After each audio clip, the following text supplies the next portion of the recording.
Yan po mga idol. Ang layo ng aming pinasok. Ganda po ng kuweba. So, Malalim dito bigyan. ay malalim. Malalim nga.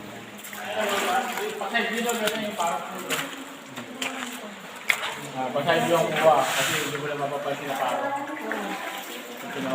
Oo nga. Parang parang na galing. Taas. Pinakatakore. Ayun yung takore.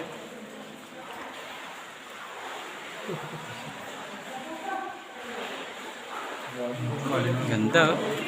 Lalo kung yan ay may ilaw na aliwanag-aliwanag. Meron din pala sa Bulacan ng ganito. Kala nyo lang sa Palawan may mga ganito ha.